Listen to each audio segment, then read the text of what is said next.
Iya, salam sejahtera bagi kita semuanya. Salam dan Tuhan Yesus memberkati kita. Haleluya.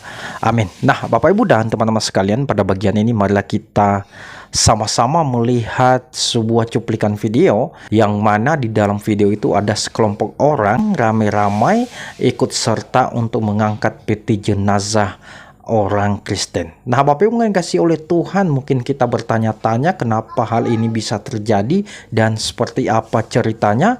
Jangan kemana-mana, marilah kita saksikan tayangan yang berikut ini.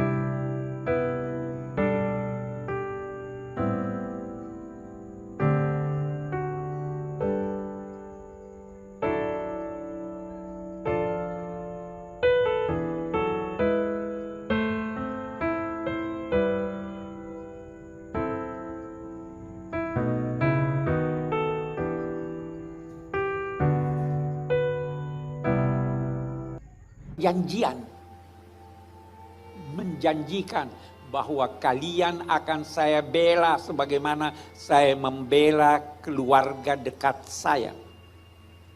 Nabi berpesan bahwa kalau seandainya dan pesan ini berlaku untuk rombongan dan semua orang Nasrani sampai akhir zaman.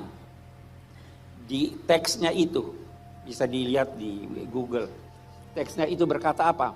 Kalau umat Kristiani membutuhkan sesuatu untuk kebutuhan agama mereka atau ingin merenovasi gereja-gereja mereka, hendaklah mereka dibantu bukan berupa hutang, tapi pemberian. Kita bertemu pada ketuhanan yang Maha Esa. Jadi harus dijaga itu, harus dipelihara itu. Sewaktu rombongan ini pulang, diskusi menyangkut akidah tidak ketemu. Ya kan? Kepercayaan umat Kristiani menyangkut Tuhan beda dalam sifat-sifatnya menyangkut ini. Tapi itu tidak menghalangi Nabi menulis perjanjian. Menjanjikan bahwa kalian akan saya bela sebagaimana saya membela keluarga dekat saya. Nah, Bapak Ibu dan teman-teman sekalian, itulah tadi cuplikan videonya. Tadi kita bisa melihat bagaimana saudara-saudara kita dari umat Muslim ini, mereka ramai-ramai ikut serta dalam mengangkat peti jenazah yang mana yang meninggal di sini adalah orang Kristen untuk mengantarkan jenazah ini ke tempat pemakamannya. Nah, teman-teman semuanya, setelah video ini viral, saya melihat bahwa banyak sekali orang-orang yang tidak suka dengan tindakan-tindakan yang dilakukan oleh saudara kita umat Muslim, karena mereka menganggap bahwa ini tidak lazim ya dilakukan oleh seorang yang Muslim ya. Tetapi apa yang barusan kita lihat Bapak Ibu, saudara-saudara kita Muslim ini tidak peduli ya dengan orang-orang ini.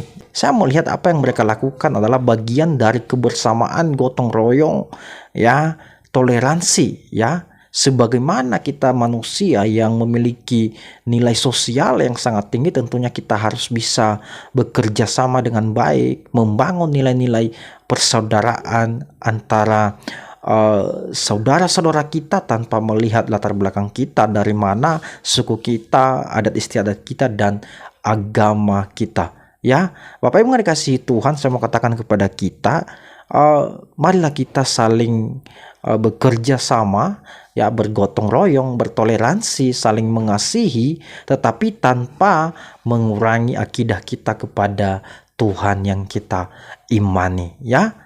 Bapak Ibu yang dikasihi oleh Tuhan, sangat disayangkan ketika ada orang-orang yang tidak senang ya dengan video ini, tetapi secara pribadi saya salut, saya apresiasi apa yang dilakukan oleh saudara-saudara kita ini. Karena menurut saya inilah orang Indonesia yang sebenarnya, inilah orang Nusantara yang sebenarnya ya. Tetapi kita bisa melihat bahwa akhir-akhir ini sentimen ya agama ini semakin memuncak Bapak Ibu ya, yang mana kita membeda-bedakan ya orang lain, membeda-bedakan agama orang lain, merasa paling benar, merasa paling suci, seakan-akan kitalah yang menjadi pemilik surga itu ya. Kita tidak pernah sadar bahwa yang mempunyai kerajaan itu adalah Tuhan yang Maha Kuasa. Oleh karena itu Bapak Ibu, saya mengajak kita semuanya, marilah kita terus membangun rasa saling persaudaraan ini, rasa saling gotong royong, bekerja sama, toleransi, saling mengasihi, tanpa membenci, tanpa menghakimi. Tetapi mari kita wujudkan yang namanya rasa persaudaraan di antara kita sesama umat manusia. Terima kasih Bapak Ibu telah mengklik video ini. Jangan lupa untuk mendukung terus channel ini dengan cara subscribe, like, dan komen. Dan jangan lupa juga untuk membagikan video-video yang ada di dalam channel ini, biarlah channel ini semakin berkembang dan bisa menjadi berkah bagi kita semuanya. Terima kasih dan Tuhan Yesus memberkati kita. Amin. Menjanjikan bahwa kalian akan saya bela sebagaimana saya membela keluarga dekat saya. Nabi berpesan bahwa kalau seandainya, dan pesan ini berlaku untuk rombongan dan semua orang Nasrani sampai akhir zaman. Di teksnya itu, bisa dilihat di Google. Teksnya itu berkata apa? Kalau umat Kristiani membutuhkan sesuatu untuk kebutuhan agama mereka, atau ingin merenovasi gereja-gereja mereka, hendaklah mereka dibantu bukan berupa hutang, tapi pemberian. Kita bertemu pada ketuhanan yang Maha Esa. Jadi harus dijaga itu, harus dipelihara itu. Sewaktu rombongan ini pulang, diskusi menyangkut akidah tidak ketemu. Ya kan? Kepercayaan umat Kristiani menyangkut Tuhan beda dalam sifat-sifatnya menyangkut ini. Tapi itu tidak menghalangi Nabi menulis perjanjian. Menjanjikan bahwa kalian akan saya bela sebagaimana saya membela keluarga dekat saya.